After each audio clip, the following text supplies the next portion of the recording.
Oke, Assalamualaikum warahmatullahi wabarakatuh. Berjumpa kembali bersama dosen senior Indonesia.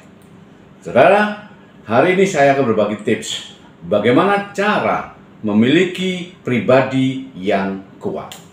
Ya, artinya adalah pribadi yang kuat adalah pribadi yang memiliki wibawa, pribadi yang memiliki aura yang sangat bagus sehingga bisa ditiru oleh orang, sehingga bisa dihormati oleh orang, dan sehingga bisa memberikan pencerahan dan menjadi panutan oleh anak buah kita, oleh orang-orang yang menjadi pengikut kita. Ya, ini biasanya digunakan untuk oleh seorang leader atau seorang supervisor atau seorang manajer. Ya, nah, apa saja yang harus dimiliki sehingga kita bisa memiliki pribadi yang kuat? Oke, yang pertama adalah kita harus bisa mengendalikan emosi kita. Artinya apa? Artinya kita bisa mengontrol emosi, kita bisa mengendalikan bagaimana cara menyelesaikan masalah sehingga kita tidak gugup atau panik dalam menjalani atau menghadapi setiap permasalahan. Ya, itu yang pertama. Yang kedua adalah kita harus murah senyum.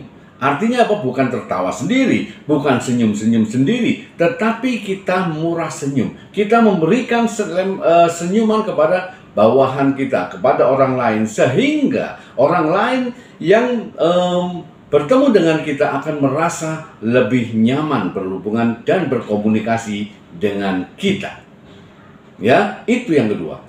Dan yang ketiga adalah kita kalau ingin memiliki pribadi yang kuat, kita harus berpikir positif. Berpikir positif terhadap semua apa saja yang terjadi di dalam keseharian kita. Ya, kita harus selalu melihat sisi positifnya sehingga badan kita, pikiran kita, aura kita menjadi positif juga dan menjadi mimik muka yang menyenangkan. Ya, bayangkan kalau kita selalu negatif, maka mimik muka kita, ya, pancaran muka kita itu pun menjadi orang yang tidak menyenangkan. Ya, bawaannya cemberut terus begitu. Ya, itu yang ketiga. Yang keempat adalah kita harus tetap percaya diri. Kita harus percaya diri dan bersikap yakin menghadapi sesuatu. Inti dari percaya diri adalah kita yakin dengan apa yang kita lakukan. Ya, kita percaya diri dengan kualifikasi kita. Kita percaya diri dengan kompetensi kita, sehingga kita bisa menyelesaikan masalah, kita bisa menghadapi kendala dengan baik. Ya, dan yang kelima adalah kita harus bisa berkomunikasi. Komunikasi ini adalah penting. Ya, kita sehebat apapun kita, kalau kita tidak bisa berkomunikasi dengan orang lain, maka orang lain pun tidak mengerti bagaimana kita, bagaimana kemampuan kita, bagaimana kita bisa menyelesaikan masalah. Ya, artinya apa? Kita harus bisa berkomunikasi dengan orang lain, berkomunikasi dengan cara yang menyenangkan. Ya, sehingga orang lain, lawan bicara kita itu lebih suka berbicara dengan kita dan mereka merasa nyaman dengan berkomunikasi dengan kita. Artinya kemampuan dalam berkomunikasi itu intinya adalah bagaimana kita bisa membuat orang lain nyaman dalam berkomunikasi dan berdialog dengan kita.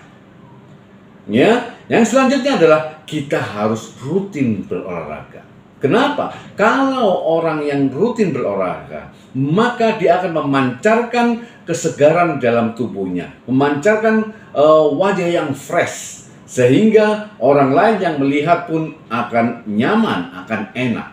Ya, bayangkan kalau Anda jarang berolahraga, kemudian Anda tidurnya malam, ya, sering begadang, maka di pagi hari itu saya yakin 100% maka face Anda, pancaran wajah Anda menjadi loyo atau tidak enak dipandang, ya, sehingga orang lain pun dalam berbicara dengan Anda, orang lain itu tidak nyaman dan tidak enak. Ya, berolahraga secara rutin tidak harus berat, tidak harus mengangkat beban yang berat, tetapi kita harus tetap berolahraga sehingga badan kita ini menjadi badan yang sehat dan fresh. Dan selanjutnya adalah kita harus melakukan dan mengetahui diri kita sendiri. Kita harus tahu kelemahan kita. Kita harus tahu dan yakin akan kelebihan kita.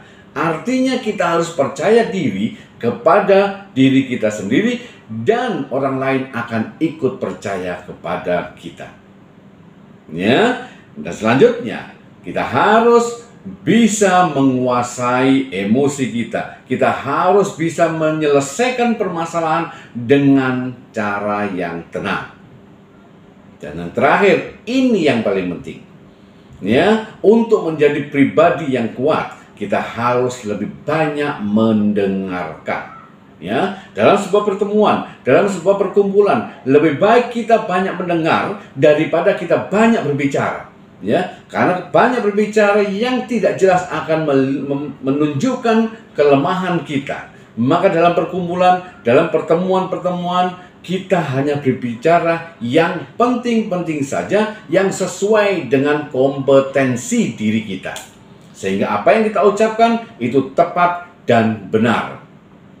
Ya, dan yang terakhir, ini adalah fokus. Fokus dengan kemampuan kita, fokus dengan kelebihan kita. Kalau kita memiliki kemampuan, maka tambahkanlah kemampuan itu. Kalau kita memiliki kelemahan, maka perbaiki kelemahan itu. Di mana kelemahan itu, maka kita perbaiki. Maka diri kita akan menjadi pribadi yang memiliki kepribadian yang kuat. Ya, saudara, mungkin ini bisa bermanfaat bagi Anda dan Anda bisa terapkan, dan saya berharap Anda bisa memiliki pribadi yang kuat dan menyenangkan. Terima kasih. Assalamualaikum warahmatullahi wabarakatuh. Salam dari dosen senior Indonesia.